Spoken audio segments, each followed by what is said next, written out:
Hello everyone, welcome to प्रेनेक्स एडुजोन। तो आज हम पढ़ने वाले हैं हमारी यूनिट 2 जिसका नाम है डेटा विजुअलाइजेशन। जो यूनिट 2 में कुछ टॉपिक्स हैं जो आप ऑलरेडी यूनिट 1 में पढ़ चुके हो। जैसे पहला है आपका ये डेटा, व्हाट इज डेटा, ये आप ऑलरेडी पढ़ चुके हो। तो मैं एक बार नॉर्मली ऊपर ऊपर से ये चीज बता देती हूँ आपको। डेटा जो होता है वो कलेक्शन होता है किसका, फैक्ट्स और फिगर्स का। डेटा जो होता है वो एग्जिस्ट करता है form of numbers, text, images, audio और वीडियो में।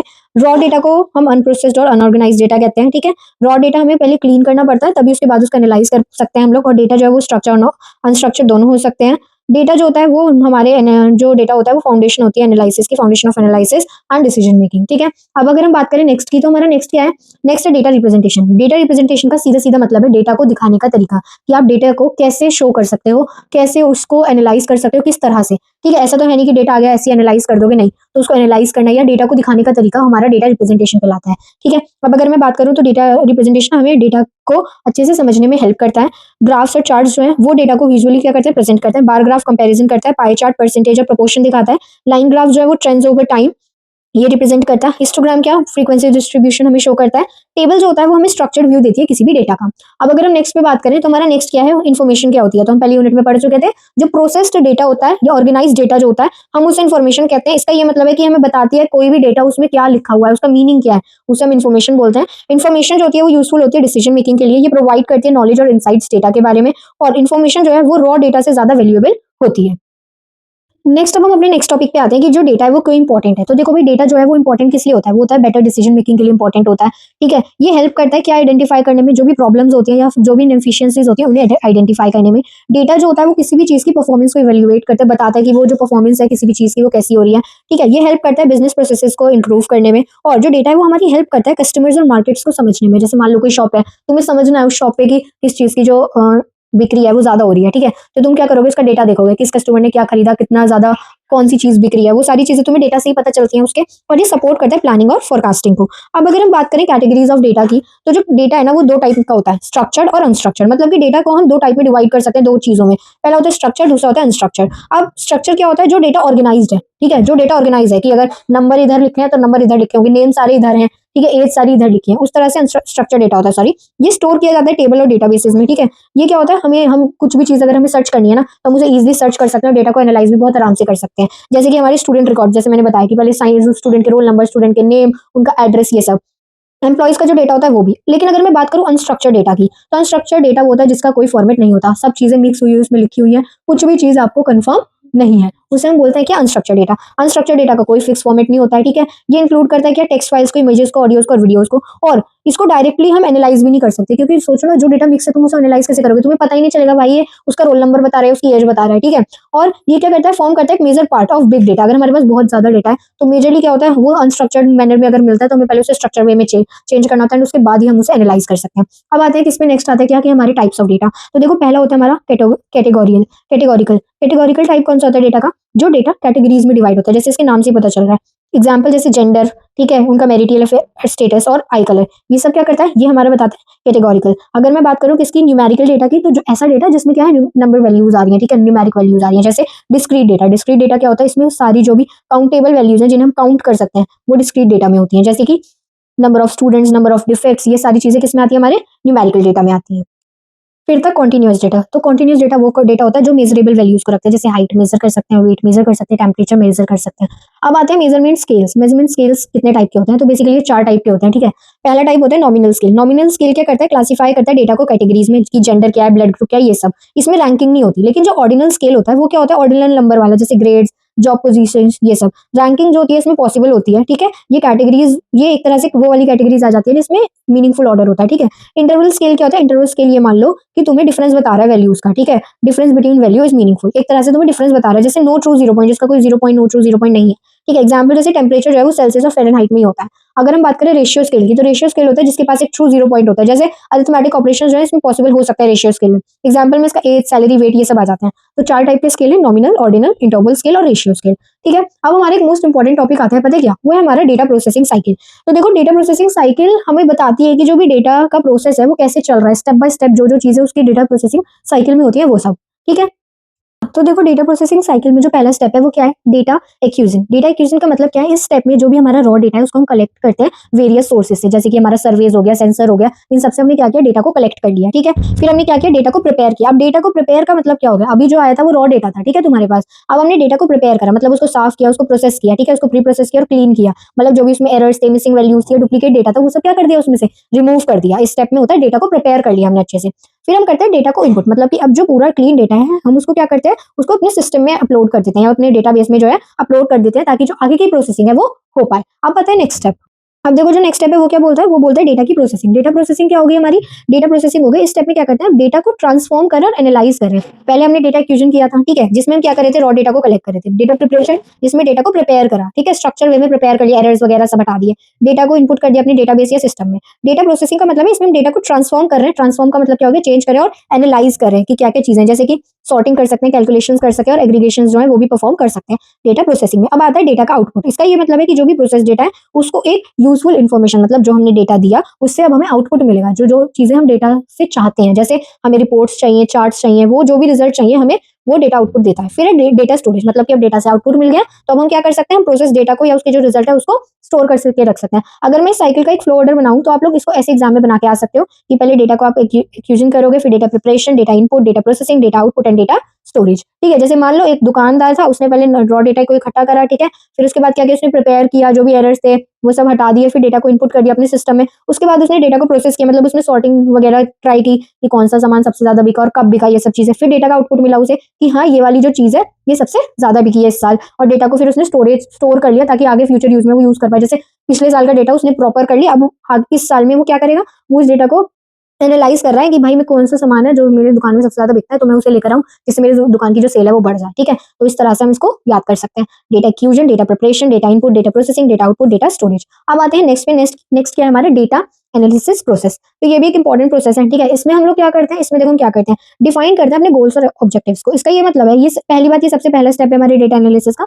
और हम इस स्टेप में क्या करते हैं, हम डिफाइन करते हैं कि हमें चाहिए क्या, we want to achieve from the data, हम उस डेटा से क्या अचीव क्या करना चाहते हैं। ठीक है, फिर क्या करते हैं, नेक्स्ट स्टेप है हमारा, सेलेक्ट करते हैं अप्रोप्रिएट एनालिसिस टेक्निक, मतलब हमें कौन सी टेक्निक यूज करनी है डेटा को एनालाइज करने के लिए। जैसे कि हमने अपना गोल डिफाइन कर लिया कि डेटा से हमें ये चाहिए, अब सुइटेबल एनालिसिस टेक्निक को हम चूज करेंगे कि स्टैटिस्टिकल एनालिसिस कराना है, डेटा माइनिंग करानी है, मशीन लर्निंग करानी है, हमें क्या कराना है। उसके बाद हम क्या करते हैं, उसके बाद हम एक्सप्लोर करते हैं, डेटा को क्या करते हैं, क्लीन करते हैं। ठीक है, मतलब हमने डेटा को एग्जामाइन किया कि भाई डेटा कैसा है, स्ट्रक्चर है, अनस्ट्रक्चर है, ये सब उसकी क्वालिटी देखी, फिर क्लीन करा, जो उसमें एरर्स थे, जो मिसिंग वैल्यूज थी वो सब हमने क्या करी, हटा दी। अगर आप देखो तो ये कुछ कुछ प्रोसेस ना डेटा प्रोसेसिंग से ही मिलता जुलता है। ठीक है, फिर हमने स्टेप 4 में क्या किया, स्टेप 4 में हमने एनालिसिस को परफॉर्म कर दिया, मतलब एक बार जब हमारा डेटा जो है वो क्लीन हो गया तो हमने उसमें एक्चुअल एनालिसिस अपना परफॉर्म कर दिया। इसमें हम कैलकुलेशन करेंगे, एल्गोरिथम वगैरह अप्लाई करेंगे। तो इसका अगर मैं एक एग्जाम्पल से समझूं तो देखो, इसमें एक एग्जाम्पल मैंने लिखा भी हुआ है इसमें कि हमने कस्टमर का बिहेवियर आइडेंटिफाई करना है, तो हम क्या करेंगे सेल्स इंप्रूव करने के लिए, तो हम पहले अपना गोल डिफाइन कर लिया कि हमें उस डेटा से करना क्या है। अब वो डेटा आ गया तो हमने एनालिसिस लगा दिया उस पे कि हमें इससे, या तो मान लो स्टैटिस्टिकल एनालिसिस करनी है मान लो मुझे, ठीक है, फिर मैंने एक्सप्लोर करा और क्लीन करा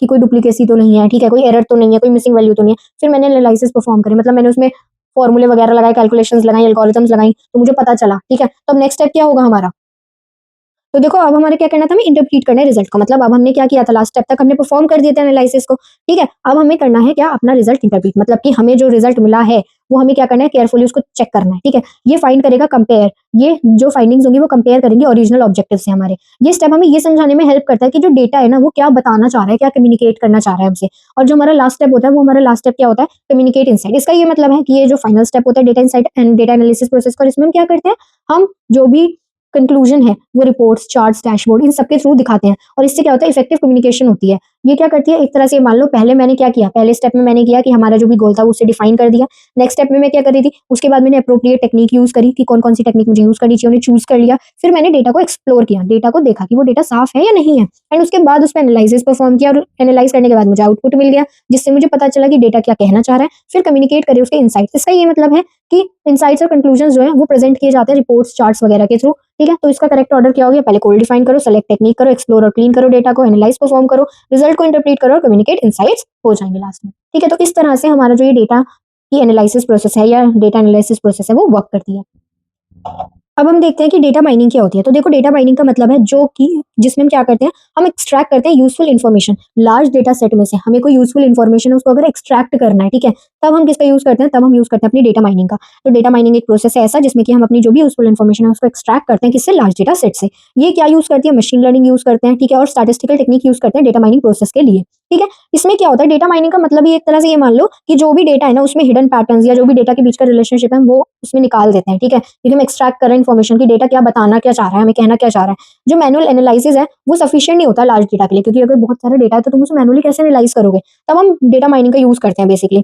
ये सपोर्ट करता है बिज़नेस के डिसीजन मेकिंग में, ठीक है? और डेटा माइनिंग जो एक इंपॉर्टेंट पार्ट है बिज़नेस इंटेलिजेंस का भी, ठीक है? अब अगर मैं बात करूँ इसके एडवांटेजेस की, तो इसके एडवांटेजेस ये होती हैं कि जो डेटा माइनिंग टेक्निक है ना, वो एनेबल करती है ऑर्गेनाइजेशंस को कि वो नॉलेज बेस्ड डेटा को बना सके, ऑब्टेन कर सके। डेटा माइनिंग जो है ऑर्गेनाइजेशंस की हेल्प करती है क्या? लुक्रेटिव मॉडिफिकेशंस इन ऑपरेशन और प्रोडक्शन, इन ऑपरेशन और प्रोडक्शन में लुक्रेटिव मॉडिफिकेशन करने के लिए। और अगर हम बाकी स्टैटिस्टिकल डेटा एप्लीकेशन से डेटा माइनिंग को कंपेयर करें ना, तो जो डेटा माइनिंग है वो काफी सस्ती पड़ जाती है, कॉस्ट एफिशिएंट होती है, ठीक है? डेटा माइनिंग जो है वो हेल्प करती है डिसीजन मेकिंग प्रोसेस में किसी भी ऑर्गेनाइजेशन के लिए। और हम ये जो है फैसिलिटेट करती है automated discovery of hidden patterns as well as the production of trends and behaviours. इसका मतलब ये है कि अगर मान लो कोई ट्रेंड चल रहा है, ठीक है, हमारे पास डेटा है, हमने उससे इन्फॉर्मेशन निकाली और उस इन्फॉर्मेशन ने हमें बता दिया कि भाई अभी के टाइम पे ये ट्रेंड चल रहा है तो तुम्हें ना ये वाली चीज ज्यादा बेचनी चाहिए अपनी दुकान पे, इस चीज का ट्रेंड है, ठीक है? और ये क्या, it can be induced in the new system as well as the existing platforms. मतलब कि हम डेटा माइनिंग को अपने नए सिस्टम्स में भी यूज कर सकते हैं, अपने नए सिस्टम में भी यूज कर सकते हैं, और जो हमारे एक्जिस्टिंग प्लेटफॉर्म्स है उनमें भी हम इसको यूज कर सकते हैं। तो डेटा माइनिंग का एक तरीके से ये मान लो कि डेटा माइनिंग है जिसमें हमने अपनी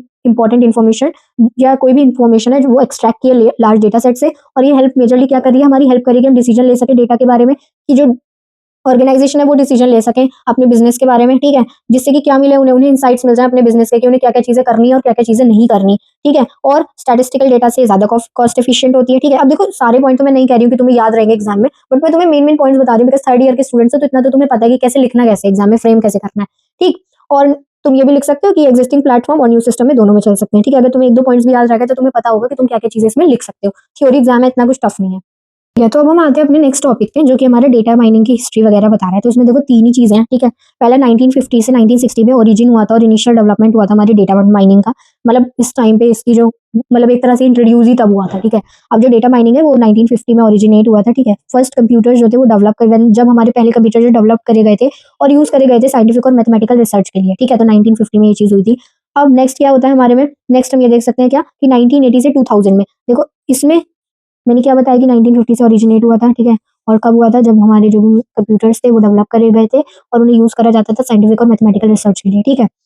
नेक्स्ट क्या, अगर नेक्स्ट में देखूँ तो क्या होता है 1980 से 2000s में, मतलब कि नॉलेज डिस्कवरी इन डेटाबेस केडीडीआई, मतलब कि ये जो टर्म थी ये इंट्रोड्यूस हुई थी जिसमें क्या था कि हम एम्फेसाइज कर रहे थे कि हम कैसे यूजफुल पैटर्न्स को एक्सट्रैक्ट कर सकते हैं अपने डेटा से, ठीक है? तो ये चीज़ तब आई थी। केडीडी हमें इंट्रोड्यूस किया था कब? 1980 से 2000s में। और इसने यही एम्फेसाइज किया था कि कैसे डेटा से हम यूजफुल पैटर्न्स जो है एक्सट्रैक्ट कर सकते हैं, ठीक? जैसे इसमें टूल्स भी लिख सकते हैं तुम, एसएएस, एसपीएसएस, ये सब चीज़ें। 2010 जो प्रेजेंट तक एरा जो अब चल रहा है उसमें हम data mining, modern data mining use करते हैं जिसमें कि हमने इंट्रोड्यूस किया क्या, हेडूप, स्पार्क, बिग डेटा टेक्नोलॉजीज जैसे कि एनोस्क्यूएल डेटाबेसेस, ये सब चीज़ें आई इसमें। एडब्ल्यूएस, एज़्योर आया, ठीक है? एनएलपीज और रीइंफोर्समेंट लर्निंग वगैरह जो भी चीज़ें थी जिन्होंने प्रेडिक्शन को, तुमने एमएलटी में ये सब चीज़ ये वाली पढ़ी भी होगी रीइंफोर्समेंट वाली, तो ये सब चीज़ें आ गई। तो इस तरह से डेटा माइनिंग की हिस्ट्री जो है होती है। ये इंपॉर्टेंट नहीं है but for an instance it's an you know it's AKTU, ठीक है? अब आते हैं टाइप्स कि क्या-क्या डेटा माइनिंग के टाइप्स होते हैं। तो देखो डेटा माइनिंग 3 टाइप की होती है। पहला होता है descriptive, predictive and prescriptive. Descriptive, predictive and prescriptive. अब अगर मैं डिस्क्रिप्टिव की बात करूँ तो एक मेन सबसे इसका जो चीज़ होती है ये बताता है व्हाट हैज़ हैपेंड, क्या हुआ था। ये समराइज़ करता है, डिस्क्राइब करता है लार्ज डेटा सेट्स को। ये हेल्प करता है ये समझने में कि डेटा का जो ओवरऑल स्ट्रक्चर है वो क्या है, ठीक है? ये इसमें हेल्प करता है। और ये क्या करता है, ये आइडेंटिफाई करता है पैटर्न्स को, ट्रेंड्स को, कोरिलेशंस को, ठीक है? देखो इसमें लिखा भी है, ये फोकस करता है किस पे, एनालाइजिंग पास्ट और historical data to understand patterns, trends and relationship. अब तुम्हें किसी चीज का ट्रेंड जानना है, ठीक है, कि अभी क्या चल रहा है, तो तुम्हें पहले जो भी पास्ट डेटा है उसको भी तो जानना पड़ेगा ना कि आया कैसे, क्या क्या चीजें आई जिससे अब ये ट्रेंड चल रहा है। तो डिस्क्रिप्टिव का मतलब ये हो गया कि पास्ट डेटा या हिस्टोरिकल डेटा को हम अंडरस्टैंड समझ रहे हैं, एनालाइज कर रहे हैं और फिर उनसे पैटर्न्स को समझ रहे हैं, ठीक है? जैसे ये रहा व्हाट हैज हैपेंड, ये इस क्वेश्चन का आंसर देता है कि क्या हुआ था, ठीक है? ये प्रिडिक्ट नहीं करता है फ्यूचर के आउटकम्स को, लेकिन ये यूज किया जाता है क्या करने के लिए, एक्सप्लोरेटरी डेटा एनालिसिस के लिए यूज करा जाता है। ये सपोर्ट क्या करता है, डिसीजन मेकिंग, जिसमें हम क्या करते हैं जो भी पास्ट डेटा है उसके इनसाइट्स को समझते हैं, क्या क्या वो बता रहा है वो समझते हैं और उसके बाद हम क्या करते हैं डिसीजन बना सकते हैं, ठीक है? अगर मैं बात करूँ इसकी कॉमन टेक्निक्स की तो क्लस्टरिंग होता है, एसोसिएशन रूल माइनिंग होता है और डेटा विजुअलाइजेशन होता है। ये इसकी 3 जो है वो क्या होती है, कॉमन टेक्निक्स होती हैं। तो अब देखो बात करते हैं इसके एग्जाम्पल की जो हमने पढ़ा था उसके। ठीक है, तो डिस्क्रिप्टिव का एग्जाम्पल यही है कि हमने कस्टमर्स को ना ग्रुप कर दिया उनके एज, लोकेशन और परचेसिंग बिहेवियर के बेसिस पे। अब नेक्स्ट आते हैं प्रिडिक्टिव डेटा माइनिंग। इसके नाम से ही पता चल रहा है कि प्रिडिक्ट करेगा कुछ, तो मतलब कि ये बताता है कि क्या होने वाला है। ये हिस्टोरिकल डेटा को क्या करता है, यूज करेगा और उसके बेसिस पे प्रिडिक्ट करेगा कि फ्यूचर में क्या होने वाला है। ठीक है, और अगर मैं बात करूं कि इसमें क्या क्या चीजें ये बता सकता है, तो ये क्या करता है, ये बिल्ड करता है मॉडल्स का पास्ट डेटा का यूज करके, प्रिडिक्ट करता है फ्यूचर को कि क्या होने वाला है। जैसे कि एक मान लो कि ये बताएगा तुम्हें कि बद से बदतर कौन सी सिचुएशन आने वाली है और अच्छी से अच्छी क्या आने वाली है। ठीक है, जैसे यहाँ पे लिखा भी है, ये बताता है कि रिस्क एनालिसिस ऑफ, ये हेल्प करता है क्या फोरकास्ट करने में, रिस्क एनालिसिस को। अब ये प्रिडिक्टिव है और मशीन लर्निंग का नाम ना है, ऐसा पॉसिबल ही नहीं है, क्योंकि जहां प्रिडिक्शन आता है वहां मशीन लर्निंग आना ही आना है। तो मतलब कि जहां प्रिडिक्टिव आएगा वो तुम्हारा क्या यूज करे, मशीन लर्निंग टेक्निक। और अगर मशीन लर्निंग आ रहा है तो उसके टाइप्स भी क्लासिफिकेशन रिग्रेशन पे बेस होगा ही होगा, और ये तुमने एमएलटी में पढ़ लिया होगा। अब इसकी जो एक्यूरेसी होती है वो डिपेंड करती है तुम्हारे डेटा की क्वालिटी पे कि तुम डेटा कैसा दे रहे हो। जितना सही तुम डेटा दोगे उतना सही तुम्हारा आउटपुट देगा। अगर मैं इसकी कॉमन टेक्निक्स की बात करूँ तो मशीन लर्निंग में जो तुमने टाइप्स पढ़े थे ना, वो है तुम्हारा न्यूरल नेटवर्क, एएनएन तुमने पढ़ा होगा, डिसीजन ट्री तुमने पढ़ा होगा, रिग्रेशन और क्लासिफिकेशन। अगर मैं इसके एग्जाम्पल दूं तो हम प्रिडिक्ट कर रहे हैं वेदर जो हमारा कस्टमर है वो हमारी दुकान या हमारा जो भी स्टोर है उससे सामान लेना छोड़ेगा या नहीं छोड़ेगा। ठीक है, ये हम डेटा से कि कहीं वो और कहीं तो नहीं जा रहा सामान लेने। ठीक है, हमारे कस्टमर की एक तरह से हम चेक करते हैं। फिर नेक्स्ट क्या आता है हमारा, नेक्स्ट आता है हमारा prescriptive data mining. Prescriptive data mining क्या होता है, प्रिस्क्रिप्टिव डेटा माइनिंग होता है कि ये हमें बताता है हमें करना क्या चाहिए। अभी तक हमने ऊपर पढ़ा था कि क्या चीज हो सकती है और क्या होने वाली, what is likely to be done. ठीक है, अब हम पढ़ रहे हैं प्रिस्क्रिप्टिव, ये बताएगा क्या करना चाहिए हमें उस चीज से बचने के लिए। तो पहला आता है कि ये कंबाइन होता है, जैसे मैंने अभी बताया भी, डिस्क्रिप्टिव और प्रिडिक्टिव एनालिसिस का कॉम्बिनेशन होता है। ठीक है, ये रिकमेंड करता है कि हमें बेस्ट पॉसिबल एक्शंस की जो जो चीजें हमें करनी चाहिए। ये क्या यूज करता है, कौन सी टेक्निक, ऑप्टिमाइजेशन और सिमुलेशन टेक्निक्स को ये यूज करता है। और ये हेल्प क्या करता है, डिसीजन मेकिंग में हेल्प करता है ये हमारी, ये बिजनेस की एफिशिएंसी और परफॉर्मेंस को इंप्रूव कर देता है। और ये सबसे ज्यादा एडवांस टाइप होता है इसका डेटा माइनिंग का। अब अगर मैं बात करूँ इसकी कॉमन टेक्निक्स की, अब अगर मैं बात करूँ इसकी कॉमन टेक्निक्स की, तो होती है ये तीन: optimisation algorithm, rule based system और सिमुलेशन मॉडल्स जो होते हैं वो प्रिस्क्रिप्टिव डेटा माइनिंग में हेल्प करते हैं। और ये देखो इसका मैंने एक एग्जाम्पल डायग्राम भी बना रखा है। देखो एग्जाम्पल में तुम प्रेस्क्रिप्टिव का ही ले सकते हो कि तुम डिस्काउंट दे दो तो कस्टमर ज्यादा आएंगे। ठीक है, तो ये सब चीजें कर सकते हैं हम लोग। अब अगर मैं इसकी डायग्राम की बात करूँ ना, तो देखो ये क्या होता है, डिस्क्रिप्टिव व्हाट हैपेंड, क्या हुआ है, क्या हुआ था। ठीक है, इंसाइट देगा प्रिडिक्टिव कि व्हाट विल हैपन, क्या हो सकता है। और prescriptive how do we make it happen, जो चीज हम करना चाहते हैं उसे हम कैसे कर सकते हैं। तो ये चीज जो ये डायग्राम है ये इंपॉर्टेंट है, तुम डेटा माइनिंग के टाइप से ये समझा सकते हो। ठीक है, अब अगर हम बात करें नेक्स्ट की, हाँ जी, तो देखो नेक्स्ट टॉपिक है हमारा data mining. Data mining process क्या होता है, बेसिकली डेटा माइनिंग प्रोसेस एक ऐसा प्रोसेस है जो हमें ये बताता है कि कोई भी डेटा उसमें से हम जो पैटर्न्स हैं वो कैसे निकालते हैं, या फिर कोई भी इन्फॉर्मेशन या नॉलेज जो है हम किसी भी डेटा से कैसे निकालते हैं, या फिर लार्ज डेटा सेट से कैसे नॉलेज को और पैटर्न्स को निकालते हैं, उसे हम बोलते हैं डेटा माइनिंग प्रोसेस।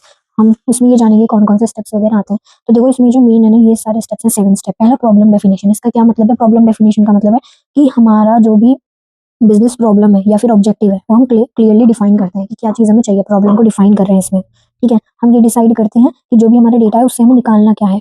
नेक्स्ट आते हैं कि हमारा एग्जाम्पल अगर मैं देखूँ तो प्रिडिक्ट करना है कस्टमर का चर्न या फिर इंक्रीज सेल्स को हमें प्रिडिक्ट करना है। ठीक है, अब अगर हम नेक्स्ट पे बात करें तो हम इस स्टेप के बिना जो डेटा माइनिंग प्रोसेस है वो रिजल्ट जो है वो यूजलेस रिजल्ट देगा। ठीक है, अब अगर हम नेक्स्ट आए तो नेक्स्ट होता है हमारा क्या, डेटा कलेक्शन। मतलब कि प्रॉब्लम डेफिनेशन के बाद ये सेकंड स्टेप होता है। इसमें क्या करते हैं हम लोग, डेटा को कलेक्ट, मतलब कि जो भी रेलिवेंट डेटा होता है उसे कलेक्ट करते हैं डिफरेंट डिफरेंट सोर्सेज से। ठीक है, जो भी हमारा रेलिवेंट डेटा है उसे क्या करेंगे, कलेक्ट करेंगे डिफरेंट सोर्सेज से। जैसे कि वो वाला डेटा ही सिर्फ हम गैदर करेंगे जो कि प्रॉब्लम से रिलेटेड हो। ठीक है, रेलिवेंट डेटा का यहाँ पे मतलब ये है जो भी प्रॉब्लम से रिलेटेड डेटा है उसको हम क्या कर रहे हैं, उसको हम कलेक्ट कर रहे हैं।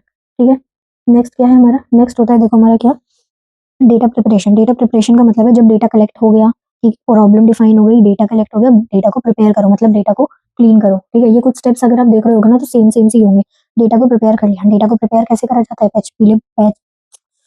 पीछे हम लोगों ने पढ़ा था। ठीक है, डेटा को प्रिपेयर करा जाता है कैसे, यहाँ पे देखो यहाँ डेटा को हमें पहले क्या करना होता है, क्लीन करना होता है प्रॉपर्ली। ठीक है, और फिर प्रिपेयर करना होता है उसको किस चीज़ के लिए, माइनिंग के लिए प्रिपेयर करना होता है। जिसमें भी एरर्स है, मिसिंग वैल्यूज है, वो सब हमें उसमें फाइंड करनी पड़ती है। ठीक है, और एरर्स को हटाना पड़ता है, डुप्लीकेट्स को रिमूव करना पड़ता है और डेटा को ट्रांसफॉर्म करना होता है किसमें, एक सुइटेबल फॉर्मेट में, कि उसको एनालाइज करा जाए। अब तुमने डेटा से गोल निकाल लिया, मतलब कि तुम्हें क्या चाहिए वो पता लगा लिया, ऑब्जेक्टिव तुम्हारी प्रॉब्लम डिफाइन कर ली, तुमने अपने डेटा को कलेक्ट कर लिया, तुमने डेटा को प्रिपेयर कर लिया। अब उसके बाद तुम क्या करोगे, डेटा को एक्सप्लोर करोगे। एक्सप्लोर का मतलब क्या है कि तुम डेटा को समझोगे, उसके स्ट्रक्चर को समझोगे, वो जो पैटर्न्स बता रहा है तुम उसको समझोगे। ठीक है, इसका यही मतलब होता है, इसका पर्पज यही होता है कि हमें बताता है कि जो मॉडल बनाने से पहले हमें ये डेटा को समझना है कि क्या चीज़ कह रहा है हमारा डेटा। फिर नेक्स्ट क्या आता है हमारा, फिफ्थ जो स्टेप आता है वो आता है हमारा मॉडल बिल्डिंग। ठीक है, मॉडल बिल्डिंग में क्या आ जाएगा हमारा कि डेटा माइनिंग एल्गोरिथम्स जितनी भी होंगी हमारी, हम अपने डेटा पे क्या करेंगे, वो मॉडल्स बिल्ड करने के लिए उन डेटा एल्गोरिथम्स को अप्लाई कर देंगे। मतलब कि क्लासिफिकेशन, क्लस्टरिंग जो हमने पीछे पढ़ा था अभी, रिग्रेशन, ये सब टेक्निक्स हम यूज कर देंगे ताकि जो भी मॉडल्स हैं वो यू ट्रेन हो जाए, प्रिपेयर डेटा पे ट्रेन हो जाए। जैसे तुम्हारा चैट जीपीटी है, तुम उसको डेटा देते हो, ठीक है,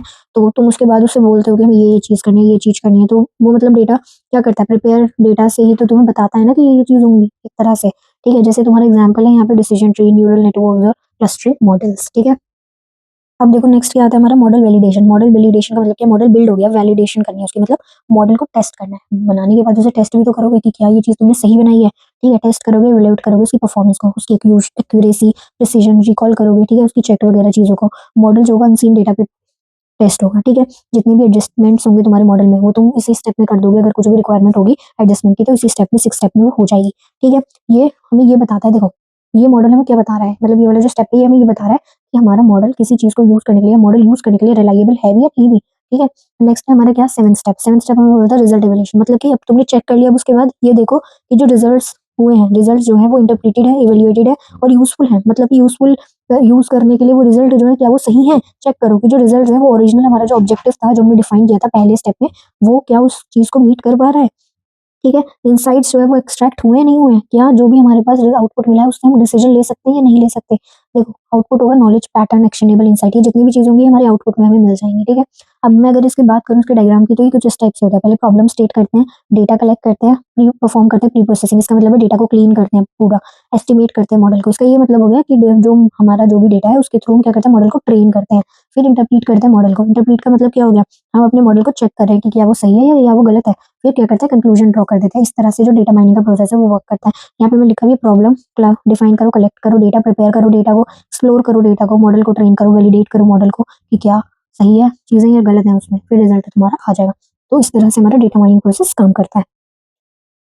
अब अगर हम बात करें किसकी, डेटा माइनिंग के एप्लीकेशन की, कहाँ कहाँ डेटा माइनिंग यूज होती है, तो मार्केट बास्केट एनालिसिस के लिए यूज होती है, हेल्थ केयर में यूज होती है। ठीक है, डेटा को क्या करने के लिए, एक्सट्रैक्ट करने के लिए इन्फॉर्मेशन डेटा से। फ्रॉड डिटेक्शन के लिए हम डेटा माइनिंग को यूज करते हैं। सीआरएम के लिए करते हैं, मैन्युफैक्चरिंग इंजीनियरिंग के लिए करते हैं, एजुकेशन के लिए, बैंकिंग के लिए, लाइट डिटेक्शन, इन सब के लिए क्या होता है हमारा डेटा माइनिंग एप्लीकेशन यूज की जाती है। अब आते हैं नेक्स्ट की डेटा माइनिंग की टेक्निक्स क्या होती है, मतलब डेटा माइनिंग कैसे कर सकते हो तुम। तो जो डेटा माइनिंग टेक्निक्स हैं वो क्या होती हैं, वो एल्गोरिदम्स होते हैं या मेथड्स होते हैं जो हमारी हेल्प करते हैं कि हम किसी भी डेटा में से इन्फॉर्मेशन या इंसाइट्स को एक्सट्रैक्ट कर सके। तो ये वो टूल्स होते हैं जिसकी ये टेक्निक्स होती हैं जिनकी वजह से हम लोग कर पाते हैं ये डेटा माइनिंग का प्रोसेस। ठीक है, अब ये जो टेक्निक्स होती हैं ये किसमें, डेटा माइनिंग के फील्ड में, मशीन लर्निंग में ही यूज करी जाती हैं। जैसे कि देखो ये कहता है तुम्हारा रिग्रेशन। रिग्रेशन एक मशीन लर्निंग का ही टाइप होता है। रिग्रेशन क्या होता है, रिग्रेशन तब यूज करा जाता है जब हमें डिपेंडेंट वेरिएबल, ठीक है, और वन और मोर इंडिपेंडेंट वेरिएबल के बीच का रिलेशनशिप फाइंड करना हो। एक डिपेंडेंट और डिपेंडेंट के साथ एक या एक से ज्यादा इंडिपेंडेंट वेरिएबल, उनके बीच का जब हमें रिलेशनशिप फाइंड करना हो तब हम रिग्रेशन यूज करते हैं। ठीक है, अब अगर हम बात करें क्लासिफिकेशन की, तो देखो जो क्लासिफिकेशन होता है वो क्या करता है, वो डेटा आइटम्स को क्या करता है, कैटेगरीज में डिफाइन कर देता है, बांट देता है कैटेगरीज में या क्लासेस में। ठीक है, उनके एट्रीब्यूट्स के बेसिस में। अगर हम रिग्रेशन की बात करें तो ये मैथमेटिकल मॉडल में फिट होता है। ठीक है, ये टारगेट वेरिएबल को एस्टिमेट करता है। ठीक, इसमें एक्यूरेसी और वैलिडिटी जो होती है प्रिडिक्शंस की, वो क्या होती है, रिग्रेशन मॉडल्स को इवैल्यूएट करने के लिए हम ये सब चीजें करते हैं। ठीक है, ये यूज होता है सबसे ज्यादा फाइनेंस में और मार्केटिंग। लेकिन अगर क्लासिफिकेशन की बात करें तो ये इवैल्यूएट करता है कि मॉडल जो है वो कितना फिट है ट्रेनिंग डाटा में, how the model fits the training data. जो ट्रेनिंग डेटा है वो मॉडल में कितना फिट हो रहा है। ठीक है, और ये परफॉर्म करा जाता है अनसीन डेटा पर भी। ठीक है, और ये कब कहाँ कहाँ सबसे ज्यादा यूज करा जाता है, तो ये यूज करा जाता है स्पैम डिटेक्शन में, लोन अप्रूवल में और डिजीज डायग्नोसिस में। सबसे ज्यादा हमारा जो क्लासिफिकेशन है वहाँ यूज करा जाता है। अब अगर हम बात करें किसकी, क्लस्टरिंग की, तो देखो क्लस्टरिंग कहाँ यूज होता है, तो क्लस्टरिंग जो है वो कहा, क्लस्टरिंग क्या करता है, जो सिमिलर टाइप का डेटा होता है ना उनको क्या कर देता है, ग्रुप कर देता है, और जो सिमिलर नहीं है, जो डिसिमिलर है, उसको क्या करेगा, उसको दूसरे ग्रुप में डाल देगा। देखो क्लस्टरिंग क्या करता है, ग्रुप करता है डेटा को क्लस्टर्स के बेसिस पे, क्लस्टर्स में उनकी सिमिलैरिटी के बेसिस पे या उनकी प्रॉक्सिमिटी के बेसिस पे। उनके जो लेबल्स हैं ये उनको प्रीडिफाइन नहीं करता है। ठीक है, अब अगर मैं बात करूँ किसकी, मेजर, तो देखो major similarity using distance metrics such as Euclidean और कोसाइन डिस्टेंस, ये इन मेजर्स के बेसिस पे क्या करता है, डेटा को ग्रुप कर देता है क्लस्टर्स में। ठीक है, ये यूजफुल करा जाता है मार्केट सेगमेंटेशन के लिए, सोशल नेटवर्क एनालिसिस के लिए और इमेज ग्रुपिंग के लिए। ये एक अनसुपरवाइज टेक्निक होती है, अनसुपरवाइज मशीन लर्निंग टेक्निक होती है। ठीक है, अब अगर हम बात करें नेक्स्ट की, तो नेक्स्ट होता है हमारा association rule mining. Association rule mining क्या करता है, देखो ये आइडेंटिफाई करता है रिलेशनशिप या फिर कोरिलेशन किसके बीच में, वेरिएबल और आइटम इन डेटा सेट्स के बीच में। बेसिकली जो भी वेरिएबल और आइटम इन डेटा सेट्स होते हैं, डेटा सेट में जो भी आइटम होते हैं उनके बीच में जब हम रिलेशनशिप या कोरिलेशन निकालते हैं तब हमारा एसोसिएशन रूल माइनिंग काम करता है। ठीक है, इवैल्यूएट क्या करता है, ये इवैल्यूएट करता है रूल्स को। ठीक है, क्या यूज करके, सपोर्ट, कॉन्फिडेंस और लिफ्ट मैट्रिक्स का यूज करके। ठीक, ये किसके लिए इंपॉर्टेंट है, तो मार्केट बास्केट एनालिसिस के लिए, फ्रॉड डिटेक्शन के लिए और रिकमेंडेशन सिस्टम्स के लिए। अब नेक्स्ट आता है डायमेंशनैलिटी रिडक्शन पे। तो ये क्या करता है, ये रिड्यूस करता है नंबर, फीचर्स और वेरिएबल के नंबर को जो डेटा में प्रेजेंट होते हैं। ठीक है, जब ये मतलब कि वाइल प्रिजर्विंग स्ट्रक्चर, मतलब डेटा का स्ट्रक्चर को बिगाड़े बिना, ठीक है, डेटा के स्ट्रक्चर को बिगाड़े बिना ये नंबर ऑफ फीचर्स और वेरिएबल्स को कम कर देता है डेटा में से। ठीक है, ये होता है डायमेंशनैलिटी रिडक्शन, कम कर रहा है, रिड्यूस कर रहा है। ठीक है, ये क्या बताता है, डायमेंशनल रिडक्शन हमें आंसर देता है कि कौन कौन से फीचर सबसे ज्यादा इंपॉर्टेंट है डेटा में और कैसे हम उनको सिंप्लीफाई कर सकते हैं। डेटा का बेसिकली डेटा हम लूज भी ना करें और हमारे को मतलब भी पता चल जाए। ठीक है, how to simplify the data without losing meaning, हम कैसे डेटा को सिंप्लीफाई कर सकते हैं बिना उसका मीनिंग को लूज करें, उसे हम बोलते हैं डायमेंशनैलिटी रिडक्शन। ये इस चीज का आंसर देता है। ठीक है, ये यूज कहाँ करा जाता है, इमेज प्रोसेसिंग में, एनएलपी में और बायो इन्फॉर्मेटिक्स में। मैं एक एक लाइन ही पढ़ा रही हूँ, ऑब्वियसली कुछ चीजें आप खुद से भी रीड कर सकते हो, मैं आप लोगों को नोट्स प्रोवाइड कर दूंगी। बट अभी मैं आपको जो मेन चीजें जो जो चीजें इंपॉर्टेंट हैं, जो पॉइंट्स आपको याद रखने चाहिए और याद हो जाएंगे, मैं भी आपको वही चीजें बता रही हूँ। अगर मैं बात करूँ डेटा माइनिंग आर्किटेक्चर की, तो देखो ये हमारे कोर कंपोनेंट्स होते हैं डेटा माइनिंग आर्किटेक्चर में। ठीक है, लेकिन पहले हम डेटा माइनिंग आर्किटेक्चर क्या होता है ये पढ़ेंगे। तो देखो डेटा माइनिंग आर्किटेक्चर जो है ना, वो होता है हमारा ओवरऑल डिजाइन और स्ट्रक्चर डेटा माइनिंग सिस्टम का। जो डेटा माइनिंग सिस्टम है उसका ओवरऑल डिजाइन और स्ट्रक्चर को हम बोलते हैं डेटा माइनिंग आर्किटेक्चर। ठीक है, डेटा माइनिंग आर्किटेक्चर जो है ना, वो सेवरल की कंपोनेंट्स उसके अंदर रखता है, जिसमें वो सारे एक साथ काम करते हैं ताकि डेटा माइनिंग के जो भी टास्क है वो अच्छे से हो सके, हम जितनी भी इन्फॉर्मेशन है यूजफुल वो डेटा में से एक्सट्रैक्ट कर सकें। ठीक है, तो हम देखते हैं कि उसके कंपोनेंट्स क्या है। तो देखिए, ये तो डायग्राम है। ठीक है, इसको पहले हम बाद में देखते हैं, पहले इसे देखते हैं। ठीक है, कि क्या क्या उसके कोर कंपोनेंट्स हैं। तो पहला होता है डेटा सोर्सेज। डेटा सोर्सेज में क्या आता है, हमारा जितना भी हमारा डेटा होता है, मतलब स्ट्रक्चर डेटा हो गया, डेटाबेस, स्प्रेडशीट्स या फिर अनस्ट्रक्चर्ड। अनस्ट्रक्चर्ड और स्ट्रक्चर्ड डेटा जो होता है ना, वो इस डेटा सोर्स में आता है, जिसमें हम क्या करते हैं, which feed into the mining process. पहले हम अपने माइनिंग प्रोसेस में अपना स्ट्रक्चर या अनस्ट्रक्चर्ड डेटा को फीड कर देते हैं। ठीक है, डेटा सोर्सेज में क्या मतलब, डेटा सोर्सेज है क्या, जो डेटा प्रोवाइड करते हैं उसे डेटा सोर्सेज बोलते हैं। ठीक है, अब डेटा प्री प्रोसेसिंग होता है। डेटा प्री प्रोसेसिंग का मतलब क्या है, डेटा को क्लीन करा जाता है अगर वो अनस्ट्रक्चर है तो, मतलब कि डेटा में से एरर्स, डेट डुप्लीकेसी ये सब हटाएंगे। ठीक है, और उसको ट्रांसफॉर्म कर देंगे हाई क्वालिटी डेटा सेट में ताकि वो माइनिंग के लिए रेडी हो सके। ठीक है, फिर नेक्स्ट क्या है, डेटा माइनिंग एल्गोरिथम यूज करते हैं। डेटा माइनिंग एल्गोरिथम्स क्या हो गई, हमारी रिग्रेशन, ठीक है, तुम्हारा क्लस्टरिंग, क्लासिफिकेशन, ये सब हम इस पे यूज करते हैं, मतलब supervisor and supervise learning algorithms, जैसे मैंने बताया अभी। ठीक है, फिर हम पैटर्न का इवैल्यूएशन करते हैं। इसका मतलब क्या है, एल्गोरिथम लग गई। अब एल्गोरिथम लगाने के बाद तुम्हें पैटर्न्स भी तो तुम देखोगे ना, तो आइडेंटिफाई करोगे जो इंटरेस्टिंग और रेलेवेंट पैटर्न्स होंगे तुम्हारे माइंड डेटा में से जो तुम्हें मिले हैं। फिर तुम्हारे डेटा को तुम क्या करो, विजुअलाइज करोगे, मतलब कि तुम उसका डेटा के जो मतलब आउटपुट है तुम उसे देखोगे ग्राफ्स, चार्ट्स और डैशबोर्ड्स के थ्रू। तो इस तरह से कोर कंपोनेंट्स हैं ये हमारे किसके, डेटा माइनिंग आर्किटेक्चर के। डेटा सोर्स से डेटा मिला, डेटा को प्री प्रोसेस किया, एल्गोरिदम लगा दिया उसमें, फिर पैटर्न को इवैल्यूएट कर दिया और उसके बाद हमने डेटा को विजुअलाइज कर दिया। देखो यहाँ पे भी देखो, ये रहा हमारे पास पहले डेटा नॉलेज, ये जो हमारा डेटा है हमने ये ले लिया। ठीक है, फिर डेटा की क्लीनिंग करी, डेटाबेस और डेटा वेयर हाउस में से लोड कर दिया, फिर डेटा माइनिंग इंजन आया, पैटर्न का इवैल्यूएशन कर दिया, फिर हमारे पास इंटरफेस हमें दिख गया। ठीक है, और बीच बीच में नॉलेज बेस है। ठीक है, तो इस तरह से जो हमारा कंपोनेंट्स है वो डेटा माइनिंग के होते हैं। अब देखो नेक्स्ट आता है एक बहुत इंपॉर्टेंट टॉपिक, जो होता है क्या, डेटा वेयर हाउस। तो देखो डेटा वेयर हाउस का मतलब क्या होता है, ये एक प्रोसेस है जिसमें हम क्या करते हैं, प्रोसेस होता है जिसमें हम कंस्ट्रक्ट करते हैं, constructing and using a data warehouse. मतलब कि डेटा वेयर हाउस को देखो, इसको इस तरह से समझो कि डेटा वेयर हाउस क्या है। डेटा वेयर हाउस है एक डेटा की सेंट्रलाइज रिपोजिटरी। इसका मतलब क्या होगा, डेटा देखो वेयर हाउस क्या होता है, जहाँ पे सामान स्टोर किया जाता है, वेयर हाउस वही होता है।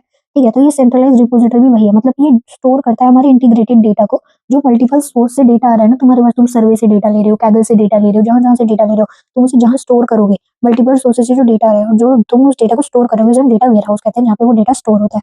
ठीक है, अब अगर मैं देखूँ तो ये रहा, डेटा वेयर हाउसिंग में क्या क्या चीजें होती है, जब तुम डेटा स्टोर करते हो ना, तो वो डेटा क्लीनिंग भी हो जाती है, डेटा इंटीग्रेशन और डेटा कंसोलिडेशन, ये तीनों चीजें तुम्हारे डेटा वेयर हाउस में हो जाती हैं। ठीक है, एक एग्जांपल से समझो अगर मैं, तो देखो तुम्हारे क्या होता है, जब कपड़े इंपोर्ट होकर आते हैं तो वेयर हाउस में क्या करे जाते हैं, उन्हें स्टोर करा जाता है, कपड़ों को डेटा वेयर हाउस मतलब वेयर हाउसेज में कपड़ों को स्टोर करा जाता है। अब वो कपड़े जब स्टोर हो गए तो वहाँ पे क्या होता है, जितने भी होलसेलर्स हैं वो आते हैं, वहाँ से खरीदते हैं। लेकिन उससे पहले जो फैक्ट्री या जो भी वेयर हाउस वाले होते हैं वो कपड़े छाट के रख देते हैं कि भाई ये ब्रांड को जाएंगे, ये वाले लोकल जो शॉपकीपर्स हैं उनको चले जाएंगे, जैसे मान लो तुम्हारे सरोजनी वगैरह हो गया, वहाँ चले गए आधे। तो इस तरह से क्या होता है, हम अपने जितने भी जो भी क्लोथ्स आते हैं वहाँ पे उनको क्या कर देते हैं, उसको इंटीग्रेट कर देते हैं, क्लीन कर देते हैं। ठीक है, इस तरह से तुम समझ सकते हो कि डेटा वेयर हाउस क्या होता है।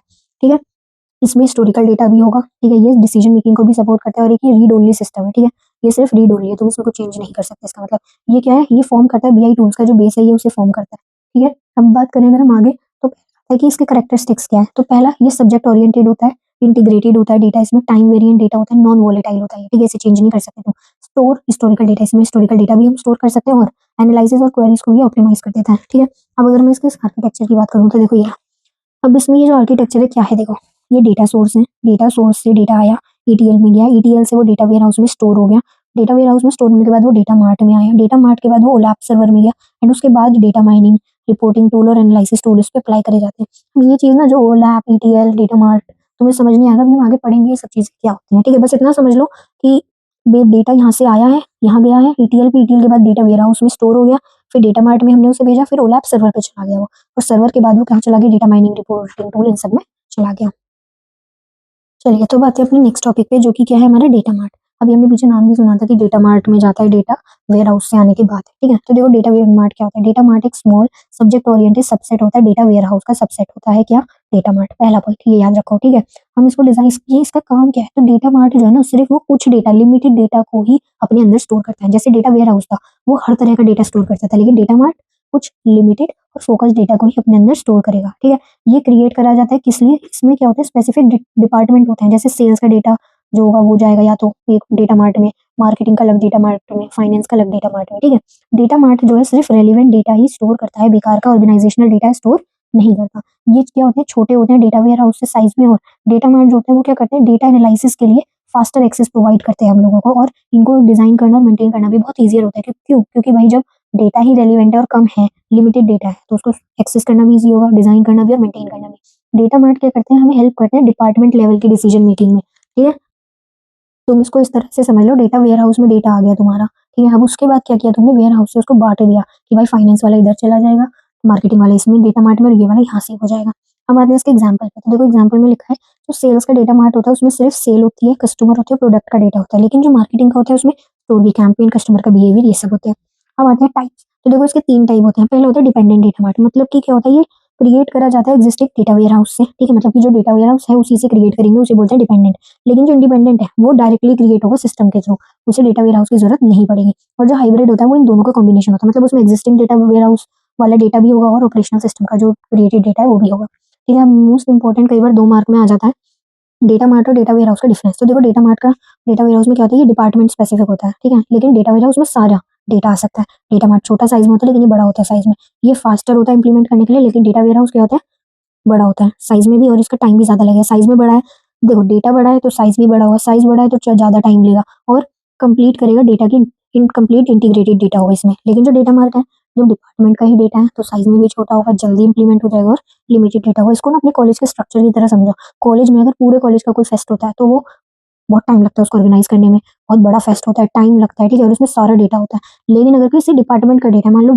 तुम्हारे सीएससी का डेटा है, ठीक है? सीएससी का कोई इवेंट है तो उसमें क्या होगा, डिपार्टमेंट वाइज ही चीजें सेलेक्ट करी जाएंगी। दूसरा छोटा साइज में होगा, वो इवेंट छोटा होगा, उस इवेंट वो जल्दी हो जाएगा, मतलब 2-3 महीने से पहले तैयारी नहीं करनी पड़ेगी, ठीक है? और लिमिटेड डेटा होगा, मतलब लिमिटेड ही लोग आएंगे उसमें, जो डिपार्टमेंट के लोग होंगे, ठीक है? अब अगर मैं बात करूँ डेटा मार्ट में होता क्या है, तो देखो ये रहा डेटा मार्ट है, ये सेल्स और प्रोडक्ट का डेटा है, ठीक है? देखो ऐसे डेटा सोर्स से डेटा आया, ठीक है? वो डेटा वेयर हाउस में चला गया सारा एक साथ, इधर से भी आया, इधर से भी आया, इधर से भी आया। मान लो एग्जांपल के तौर पे तुम्हारे कॉलेज में बहुत सारे कोर्सेज है, बीबीए, बीकॉम, बीटेक, ये सारे, तो इन सब का डेटा ना एक साथ डेटा वेयर हाउस में स्टोर कर दिया। अब तुम्हारे कॉलेज वालों ने बनाया डेटा मार्ट। डेटा मार्ट क्या है, एक बीटेक का डिपार्टमेंट का डेटा सेव करेगा, एक बीबीए का, एक बीकॉम का, तो उसे तुम्हें एनालाइज करना भी ईजी होगा और तुम उससे एक्सट्रैक्ट भी ईजिली कर सकते हो, ठीक है? तो इस तरह से डेटा मार्ट और डेटा वेयर हाउस जो है ना वो वर्क करते हैं, या वो एक दूसरे से कनेक्टेड होते हैं। तो अब समझ आया कि डेटा वेयर हाउस के बाद डेटा मार्ट में क्यों जाता है डेटा, ठीक है? अब नेक्स्ट हम पढ़ेंगे अपना नेक्स्ट टॉपिक। चलिए तो अब हम बात करते हैं नेक्स्ट ईटीएल प्रोसेस। ये बहुत इंपॉर्टेंट है, ठीक है? एग्जाम पॉइंट ऑफ व्यू से ईटीएल प्रोसेस की पहले फुल फॉर्म देख लो। ई होता है तुम्हारा एक्सट्रैक्ट, टी होता है ट्रांसफॉर्म, एल होता है लोड, मतलब कि डेटा को एक्सट्रैक्ट करो, फिर उसको ट्रांसफॉर्म करो, फिर उसको लोड कर दो, ठीक है? अब देखते हैं ईटीएल प्रोसेस क्या होता है। तो जो ईटीएल प्रोसेस होता है वो डेटा वेयर हाउसिंग में यूज करा जाता है। इसमें क्या होता है, हम कलेक्ट करते हैं डेटा को डेटा वेयर हाउस से, जो डिफरेंट सोर्स से पहले डेटा डेटा वेयर हाउस में आता है ना? तो हम डेटा को जो कलेक्ट करते हैं ईटीएल के थ्रू करते हैं, ठीक है? जिसमें ईटीएल में क्या होता है, क्लीनिंग होती है डेटा की, उसको कन्वर्ट करा जाता है और फिर फाइनली उसको डेटा वेयर हाउस में भेजा जाता है। अगर मैं आपसे बात करूँ तो मैंने आपको अभी बताया था, देखो अभी हमने इसमें पढ़ा था कि डेटा आया ईटीएल में क्या होगा, ई से पहले उसका क्या होगा, एक्सट्रैक्ट करेंगे, ट्रांसफॉर्म करेंगे, लोड करेंगे, उसके बाद डेटा वेयर हाउस में, फिर डेटा मार्ट में जाएगा, ठीक है? तो अगर मैं बात करूँ एक्सट्रैक्ट, ये एक्सट्रैक्ट क्या होता है, पहला स्टेप होता है। इसमें होता क्या है, इस स्टेप में डेटा जो है वो कलेक्ट करा जाता है मल्टीपल सोर्स सिस्टम से, ठीक है? डेटा को एक्सट्रैक्ट करा जाता है डेटाबेस से, फाइल से, ईआरपी सिस्टम से, लॉग से, अलग अलग जगहों से। सोर्स जो होते हैं वो डिफरेंट हो सकते हैं फॉर्मेट में भी और तुम्हारे स्ट्रक्चर में भी। जो डेटा है उसको हम क्या करते हैं, वो कॉपी करा जाता है स्टैकिंग एरिया से टू स्टैकिंग एरिया, ठीक है? एक्सट्रैक्शन जो होता है वो कोई भी इफेक्ट नहीं करता, मतलब एक्सट्रैक्शन का कोई भी फर्क नहीं पड़ता हमारे सोर्स सिस्टम की परफॉर्मेंस पर। डुप्लीकेट और अनवांटेड डेटा भी जो होता है ना, एक्सट्रैक्शन के थ्रू हम आइडेंटिफाई कर सकते हैं। जैसे एग्जाम्पल मान लो कि सेल्स का जो डेटा है वो माई सीक्वल से उठा रहे हैं, कस्टमर डेटा हम एक्सेल से, ठीक, एक्सट्रैक्ट करें, या फिर लॉग्स फ्रॉम सर्वर्स, ठीक? अब आते हैं नेक्स्ट पे ट्रांसफॉर्म। ट्रांसफॉर्म क्या होता है? ट्रांसफॉर्म का मतलब यहाँ पे हो गया कि एक्सट्रैक्शन के बाद हम डेटा को क्लीन करें। ट्रांसफॉर्म का मतलब है जो एक्सट्रैक्टेड डेटा है उसको हम क्या करें? क्लीन करें, इंटीग्रेट करें, कन्वर्ट करें एक सुटेबल फॉर्मेट में। अब मान लो तुम्हारे पास एक डेटा है जो बिल्कुल मिक्स है, तुम्हें नहीं पता कि भाई उसमें क्या चीज़ किधर है, मतलब आधे नेम इधर हुए पड़े हैं, आधे उधर हुए पड़े हैं। तो तुम पहले डेटा को क्लीन करोगे, जो भी मिसिंग वैल्यूज होंगी उन्हें रिमूव करोगे, एरर्स होंगे वो हटा दोगे, उस डेटा को पूरा क्लीन और स्ट्रक्चर बना दोगे, ठीक है? तो तुम्हारा ट्रांसफॉर्म में होता है ये। तो देखो ये रहा, मिसिंग वैल्यू जो है वो हम हैंडल कर लेते हैं, एरर हटा देते हैं, जैसे मैंने बताया डेटा को जो डिफरेंट सोर्स आता है उसे इंटीग्रेट कर देते हैं, जितने भी डेटा टाइप्स और फॉर्मेट्स होते हैं उनको कन्वर्ट कर देते हैं, कैलकुलेशंस वगैरह अप्लाई कर देते हैं और डेटा को एकदम कंसिस्टेंट और मीनिंगफुल या स्ट्रक्चर वे में बना देते हैं, ठीक है? अब अगर हम ऊपर एग्जाम्पल पे, तो एग्जाम्पल ले सकते हो कि डेटा का फॉर्मेट जो है उसे कन्वर्ट करना, जैसे मेल और फीमेल की मैपिंग करना एमएफ से, या फिर कैलकुलेट करना टोटल सेल्स कितनी हुई है, ठीक है? अब आते हैं लोड पे। लोड क्या होता है? ये जो ट्रांसफॉर्म डेटा आया वो हम उसे डेटा वेयरहाउस में लोड कर रहे हैं, ठीक है? तो पहले डेटा आया, उसको हमने ईटीएल किया, ई मतलब एक्सट्रैक्ट किया सारा डेटा, टी मतलब ट्रांसफॉर्म क्लीन किया, और लोड मतलब कि अब उसे डेटा वेयरहाउस में स्टोर करने के लिए भेज दिया, ठीक है? अब इसमें क्या क्या होता है? जो भी क्लीन डेटा होता है हम स्टोर करते हैं फैक्टर डायमेंशन टेबल्स में। लोडिंग जो होती है वो कैसी होती है? इनिशियल होती है, इंक्रीमेंटल होती है और फुल्ली फ्रेश होती है, ठीक? डेटा इंटीग्रिटी जो होती है इसमें चेक करते हैं कि डेटा सही है, ठीक है? इंडेक्सेस क्रिएट करते हैं फास्ट क्वेरीज के लिए, और जब लोड हो जाता है डेटा तो मतलब जो डेटा है वो रेडी है बीआई और ओलैप एनालिसिस के लिए। जैसे एग्जांपल, डेटा को डेली अपडेट करते हैं सेल्स का डेटा वेयरहाउस टेबल्स में, ठीक है? अब ईटीएल जरूरी क्यों होता है? तो देखो भाई, ईटीएल जरूरी ही इसलिए क्योंकि वो हेल्प करते हैं कंपनीज को उनका जो बिजनेस डेटा होता है उसको एनालाइज करने के लिए, ताकि वो डिसीजंस अच्छे लेकर सकें, बिजनेस के डिसीजंस। और ट्रांजैक्शनल जो भी डेटा होता है वो क्या करता है? वो आंसर नहीं करता कॉम्प्लेक्स बिजनेस के क्वेश्चंस का। तो अगर हम ईटीएल का यूज करें तो वो हम चीज कर सकते हैं इंप्लीमेंट, ठीक है? डेटा वेयरहाउस जो है वो प्रोवाइड करता है क्या? कॉमन डेटा रिपोजिटरी का। जो ईटीएल है वो क्या प्रोवाइड करता है? वो मेथड है, एक तरह से वो मेथड प्रोवाइड करता है किस चीज का, कि जो डेटा है वो मूव हो रहा है कहाँ से, वेरियस सोर्सेज से आ रहा है, फिर ईटीएल में आ रहा है, फिर डेटा वेयरहाउस में जा रहा है। तो प्रोवाइड क्या करता है? मेथड, जिससे डेटा मूव करता है। एज डेटा सोर्सेज चेंज, जैसे जैसे डेटा सोर्स चेंज होता रहता है, जो डेटा वेयर हाउस है वो भी ऑटोमेटिकली फिर अपडेट होता रहता है थ्रू ईटीएल, ठीक है? और अब अगर हम बात करें कि जो वेल डिजाइन्ड और डॉक्यूमेंटेड ईटीएल सिस्टम्स होते हैं वो ऑलमोस्ट हमारे एसेंशियल होते हैं। क्यों? क्योंकि जो डेटा वेयर हाउस के प्रोजेक्ट होते हैं उनकी सक्सेसफुलनेस के लिए हमें ईटीएल सिस्टम चाहिए ही चाहिए होता है। जो ईटीएल होता है वो हमें अलाउ करते हैं कि हम वेरीफाई कर सकें डेटा की ट्रांसफॉर्मेशन को, कैलकुलेशन रूल्स को, इन सबको।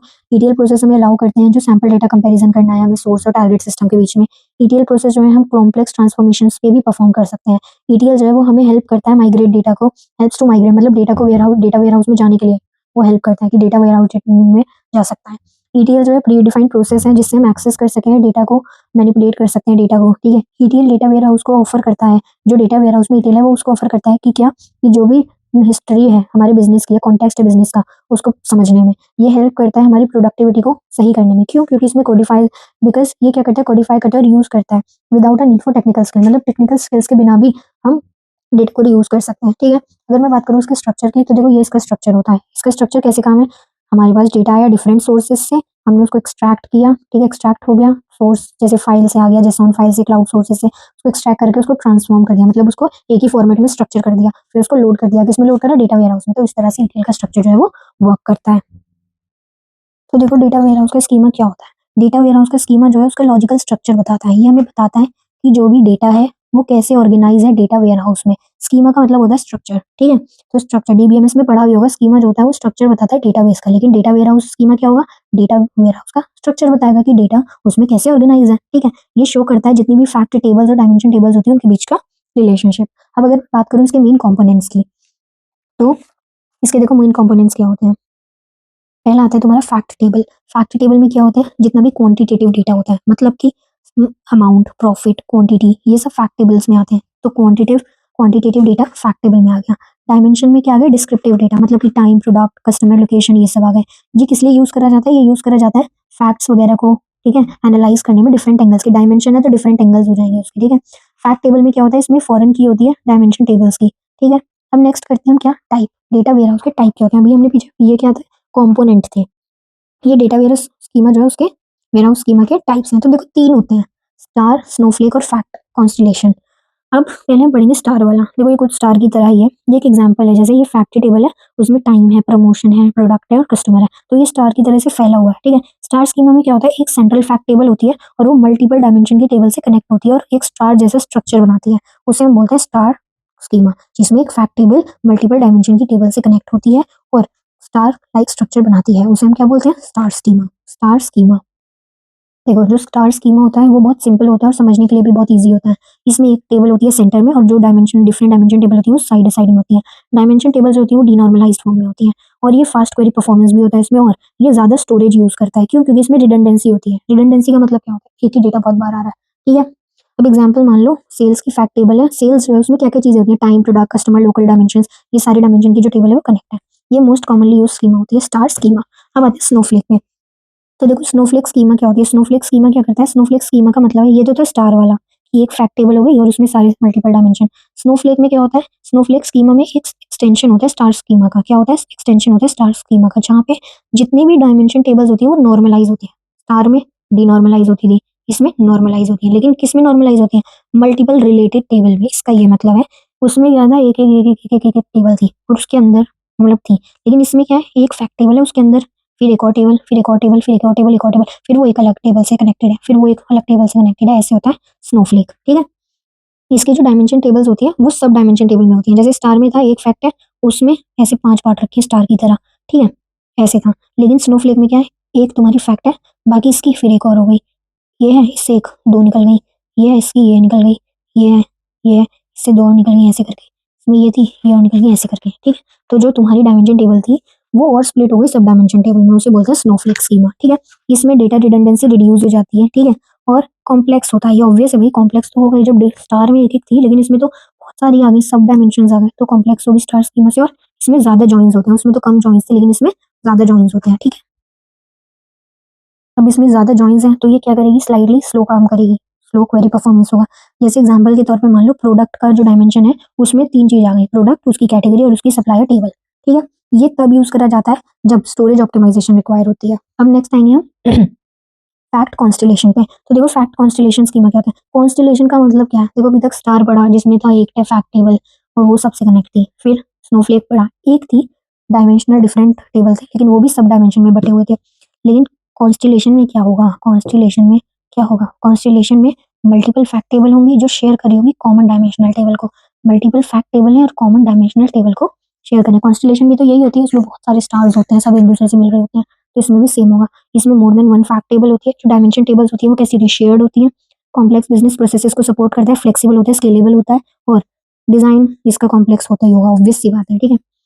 अब अगर मैं इसका कंपैरिजन करूँ क्विक सा, तो देखो ये होगा स्कीमा, स्टार है, स्नोफ्लेक है और फैक्ट कॉन्स्टेलेशन है। स्टार में एक फैक्ट टेबल, स्नोफ्लेक में भी एक फैक्ट टेबल, लेकिन फैक्ट कॉन्स्टेलेशन में मल्टीपल हो सकती है। कॉम्प्लेक्सिटी स्टार सिंपल होता है, स्नोफ्लेक मीडियम, लेकिन फैक्ट कॉन्स्टेलेशन है भाई मिला हुआ है, मल्टीपल है तो हाई होगी। परफॉर्मेंस स्टार छोटा सा है, फास्ट कर देगा काम। स्नोफ्लेक थोड़ा सा कॉम्प्लेक्स है तो मॉडरेट काम करेगा, लेकिन फैक्ट कॉन्स्टेलेशन का परफॉर्मेंस डिपेंड होता है कि उसमें कितने फैक्ट टेबल्स हैं, कितने डायमेंशन वाली चीजें हैं। अब हमारा नेक्स्ट इंपॉर्टेंट टॉपिक है ये OLTP, जिसको बोलते हैं ऑनलाइन ट्रांजेक्शन प्रोसेसिंग, ठीक है? तो अब हम आते हैं OLTP पे। OLTP stands for online transaction processing, ठीक है? अभी मैंने बताया था। अब ये क्या होता है? ये एक सिस्टम होता है, ये तब यूज़ करा जाता है जब हमें मैनेज करना होता है day to day business transactions को एफिशिएंटली और एक्यूरेटली। जैसे अगर आप देखो, एक छोटा सा एग्जांपल अगर मैं बताऊँ, तो ऑनलाइन शॉपिंग ट्रांजैक्शंस होती हैं, ठीक है? वो daily to daily business transactions को वो लोग क्या करते हैं? मैनेज करते हैं, क्योंकि डेली डेली उनकी शॉप्स पे या फिर उनके मान लो शॉप्स पे कोई ना कोई शॉपिंग करता ही रहता है, ठीक है? OLTP जो है वो सिस्टम क्या हैंडल करता है? डेली ऑपरेशनल ट्रांजैक्शंस को, जो डेली डेली होती जा रही है, ठीक है? ये डिज़ाइन करे जाते हैं किसके लिए? कि जो भी डेटा है फास्ट का डेटा जो है उसका इंसर्शन जो है वो जल्दी हो जाए, वो जल्दी अपडेट हो जाए और डिलीशन भी उसका जल्दी ही हो जाए। OLTP सिस्टम जो है वो काम करता है करंट और रियल टाइम डेटा के लिए। ये यूज़ कौन करता है? क्लर्क्स, ठीक है? एम्प्लॉइज़ और डेटाबेस एडमिनिस्ट्रेटर जो है वो यूज़ करते हैं इसको, ठीक है? OLTP जो है वो किस पे फोकस करता है? डेटा एक्यूरेसी पे और कंसिस्टेंसी पे ये फोकस करता है। ये सपोर्ट क्या करता है? लार्ज नंबर ऑफ यूजर्स को सपोर्ट करता है ये। अगर मैं बात करूँ क्वेरीज, जो क्वेरीज होती है OLTP में वो भी सिंपल होती है और छोटी सी होती है, क्योंकि डे टू डे डेटा है। डे टू डे अगर सॉल्व करेंगे तो ज़्यादा डेटा भी नहीं होता है डे टू डे में, ठीक है? हम आते हैं OLTP के एग्जाम्पल। तो देखो banking system, money deposit withdraws, रोज कोई ना कोई बैंक से मनी विड्रॉ कर रहा है, कोई डिपॉजिट कर रहा है। ऑनलाइन शॉपिंग का मैंने एग्जाम्पल दे दिया। एयरलाइन रिजर्वेशन सिस्टम, रोज कोई ना कोई एयरलाइन के लिए रिजर्व कर रहा है। स्टूडेंट रजिस्टर्स कर रहे हैं किसी ना किसी कोर्स के लिए। अब अगर मैं इसके करेक्टरिस्टिक्स की बात करूँ, तो पहला होता है हाई ट्रांजैक्शन वॉल्यूम, ठीक है? कि वॉल्यूम जो होती है इसकी ट्रांजैक्शंस की वो ज़्यादा होती है। रिस्पॉन्स टाइम जल्दी होता है। डेटाबेस का स्ट्रक्चर जो होता है वो नॉर्मलाइज़ होता है। रीड और राइट ऑपरेशंस इस पे हो सकते हैं और सपोर्ट करता है एसेट प्रॉपर्टी। एसेट प्रॉपर्टी आपने पढ़ी होंगी, अगर आपको याद हो तो वो होती है एटॉमिसिटी, कंसिस्टेंसी, आइसोलेशन और ड्यूरेबिलिटी, ठीक है? ये 4 प्रॉपर्टी होती है, ये इनको भी क्या करता है? सपोर्ट करता है। आप लोगों ने DBMS पढ़ा होगा तो उसमें एसिड प्रॉपर्टीज बहुत इंपॉर्टेंट टॉपिक होता है, तो वो चीज़ पढ़ी होगी, ठीक है? चलिए अब आते हैं, एक इंपॉर्टेंट चीज़ है वही OLTP और OLAP का डिफरेंस जो मैंने आपको पहले भी मेंशन किया था। तो जो OLTP होता है वो क्या होता है, OLAP sorry, data warehouse में होता है, लेकिन जो OLTP होता है वो ऑपरेशनल डेटाबेस में होता है। OLAP में क्या करते हैं, हिस्टोरिकल डेटा भी इन्वॉल्व होता है, लेकिन इसमें नहीं होता, इसमें डे टू डे होता है। OLAP में जो सिस्टम्स हैं वो यूज़ करते हैं नॉलेज वर्कर्स, मतलब कि OLAP system knowledge workers use ज़्यादा करते हैं, मैनेजर्स वगैरह। लेकिन OLTP जो होते हैं वो कौन करते हैं, क्लर्क्स, डेटाबेस के प्रोफेशनल, एडमिनिस्ट्रेटर्स डेटाबेस के, वो सब करते हैं। OLAP जो होता है वो एनालाइज करता है, बिजनेस एनालाइजिंग में यूजफुल होता है, लेकिन ऑपरेशनल डेटाबेस या OLTP बिजनेस को रन करने के लिए यूजफुल होता है। ठीक है, अब मान लो जैसे OLAP है वो ओवरऑल बताता है, लेकिन जो OLTP है वो डे टू डे बताता है। OLAP जो है वो इन्फॉर्मेशन आउट पे फोकस करता है, लेकिन ये डेटा इन पे फोकस करता है। ये बेस्ड इसके टाइप, मतलब जो जो चीजें इसमें आती हैं, OLAP में आता है स्टार स्कीमा, स्नोफ्लेक स्कीमा और फैक्ट कंसोलिडेशन स्कीमा, लेकिन OLTP में क्या आता है, entity relationship model, ER model. ठीक है, OLAP में हिस्टोरिकल डेटा होता है, इसमें करंट का डेटा होता है। OLAP में समरी और कंसोलिडेट डेटा होता है, लेकिन इसमें प्रिमिटिव और हाईली डिटेल्ड डेटा है, क्योंकि डे टू डे का डेटा है। OLAP में क्या होता है, समरी और मल्टी डायमेंशनल व्यू डेटा का हो सकता है, क्योंकि स्नोफ्लेक है, स्कीमा है, ये सब है। लेकिन इसमें क्या होता है, इसमें ऐसा कुछ नहीं है, इसमें बस detail over flat relational view of data होगा। ठीक है, जो ER मॉडल्स में होता है आपके। OLAP में क्या होता है, नंबर और यूजर जो होता है वो हंड्रेड्स में होते हैं, क्योंकि हिस्टोरिकल भी, लेकिन इसमें सिर्फ थाउजेंड्स में ही होते हैं। ठीक है, अब OLAP में क्या होता है, नंबर ऑफ रिकॉर्ड्स होते हैं वो मिलियंस में होंगे, लेकिन इसमें टेंस में होंगे, क्योंकि डे टू डे है। लेकिन ये क्या है, पूरा हिस्टोरिकल है। इसमें जो डेटाबेस का साइज होगा वो 100 GB से 1 TB तक हो सकता है, लेकिन इसमें ज्यादा नहीं होगा, 100 MB से 1 GB होगा, क्योंकि डे टू डे है। ठीक है, सॉरी ये दिख नहीं रहा था आप लोगों को, सॉरी। ठीक है, तो ये मैंने बताया आप लोगों को। और OLAP जो होता है वो हाईली फ्लेक्सिबल होता है, लेकिन ये हाई परफॉर्मेंस प्रोवाइड करते हैं, क्योंकि OLAP हमारा हिस्टोरिकल ओवरऑल डेटा रखता है, और OLTP जो होता है वो आपका डे टू डे रखता है। इस एक पॉइंट को याद रखना, बाकी आप खुद बना दोगे कि कौन सा ज्यादा फास्ट वर्क करेगा, कौन सा ज्यादा किससे अच्छा है, कौन सा करंट डेटा रखेगा, किसके नंबर ज्यादा है, किसके कम है, किसका साइज ज्यादा है, कम है, कौन फ्लेक्सिबल ज्यादा है, कौन हाई परफॉर्मेंस डेटा है, ये सब आपको फिर इसी एक डिफरेंस से याद रहेगा। चलिए, तो एक नेक्स्ट टॉपिक है MOLAP, MOLAP और ROLAP। ये दोनों बेसिकली टाइप होते हैं, और ये कई बार 2 मार्क्स में आ जाता है। ठीक है, तो MOLAP की फुल फॉर्म क्या होती है, MOLAP की फुल फॉर्म होती है multi dimensional online analytical processing, और ROLAP की होती है relational online analytical processing. MOLAP क्या होता है, इन्फॉर्मेशन रिट्रीवल इसमें फास्ट होता है, इसमें क्या होता है, कंपैरेटिवली स्लो होता है, इसके हिसाब से स्लो है। ये जो है स्पार्स एरे का यूज करता है डेटा सेट्स को स्टोर करने में, लेकिन ये रिलेशनल टेबल्स का यूज करते हैं। ये जो है वो बेस्ट सूटेड होता है किसके लिए, इनएक्सपीरियंस्ड यूजर्स के लिए, लेकिन ये बेस्ट सूटेड होता है एक्सपीरियंस्ड यूजर्स के लिए। मतलब तुम्हारे पास, तुम्हें यूज भी नहीं करना था ना, तुम इसे तब भी कर सकते, लेकिन इसको नहीं कर सकते, इसको एक्सपीरियंस होना चाहिए। ये मेंटेन करता है सेपरेट डेटाबेस डेटा क्यूब्स के लिए, लेकिन ये क्या करता है, इसमें ऐसा कुछ भी नहीं होता है, डेटा क्यूब्स चाहिए ही नहीं होते इसमें। ये जो है ये DBMS फैसिलिटी जो होती है इसकी वो वीक होती है, लेकिन इसकी जो होती है वो बहुत स्ट्रांग होती है। ठीक है, चलिए, तो नेक्स्ट मोस्ट इंपॉर्टेंट टॉपिक पे आते हैं, जो लास्ट टॉपिक है हमारी इस यूनिट का, वो है क्वेरी मैनेजर। क्या होता है डेटा वेयर हाउस में, ये रह गया था पीछे। ठीक है, तो मैंने ये आगे मेंशन कर दिया, अगर हम इसको यहाँ पे पढ़ेंगे तो देखो, क्वेरी मैनेजर क्या होता है, क्वेरी मैनेजर एक कंपोनेंट होता है डेटा वेयर हाउस सिस्टम का, जो रिस्पॉन्सिव मैनेजर क्या करता है, हैंडल करता है चीजों को। तो क्वेरी मैनेजर भी यही होता है, डेटा वेयर हाउस सिस्टम में ये हैंडल करता है, ये रिस्पॉन्सिबल होता है किस चीज के लिए, हैंडल करने के लिए, रूटिंग करने के लिए, या फिर ऑप्टिमाइज करने के लिए यूजर की क्वेरीज को, उन सब के लिए क्या होता है, रिस्पॉन्सिबल होता है। ठीक है, ये क्या करता है, ये उन सब चीज़ों को हैंडल करता है कि सब चीज़ें सही हो रही है, नहीं हो रही, ताकि जो भी रिजल्ट्स हैं वो जल्दी मिल सके और एफिशिएंटली मिल सके। कोई भी यूजर, ठीक है, व्हेन अ यूजर कोई भी क्वेरी रन करता है, तो जो क्वेरी मैनेजर है वो क्या करेगा, वो डिसाइड करेगा कि जो डेटा है वो fetch, when where the data should be fetch from, कि डेटा कहाँ से फेच करना है। फिर वो बेस्ट टेबल को चूज करेगा कि कौन सी देनी है, डिटेल देनी है, समरी देनी है, तो फिर वो इंश्योर करेगा कि जो भी यूजर है उसको रिस्पॉन्स मिल जाए। तो मतलब कि ये डिसाइड करता है, जैसे मान लो मैनेजर क्या है, किसी को कंपनी में नौकरी लेनी, तो वो डिसाइड करेगा कि उसे लेना है या नहीं लेना, तो ये भी यही डिसाइड करेगा पहले कि डेटा जो है वो कहाँ से लेना है। ठीक है, फिर वो बताएगा चलो ठीक है तुम्हें कंपनी में रख लिया, वो बताएगा तुम्हें कौन सी पोजीशन देनी है, तो वही चूज करेगा। फिर उसके बाद तुम्हें रिस्पॉन्स फास्टली दे देगा कि हाँ भाई तुम सेलेक्टेड हो या नहीं हो। फंक्शंस जो होते हैं क्वेरी मैनेजर के वो क्या होते हैं, ये रिसीव करता है क्वेरीज को यूजर से या फिर BI टूल से, उनको एनालाइज करता है, समझता है उन्हें, फिर डायरेक्ट करता है क्वेरीज को कहाँ पे, डेटा सोर्स के पास। ठीक है, फिर उन्हें क्या करेगा, ऑप्टिमाइज करेगा क्वेरी को ताकि बेटर परफॉर्मेंस हो जाए। फिर क्या करेगा, शेड्यूल करेगा और मैनेज करेगा मल्टीपल क्वेरीज को एक साथ, और जिससे क्वेरी का जो रिस्पॉन्स टाइम होता है वो क्या होता है, कम हो जाता है, और हमें आंसर जल्दी मिल जाता है।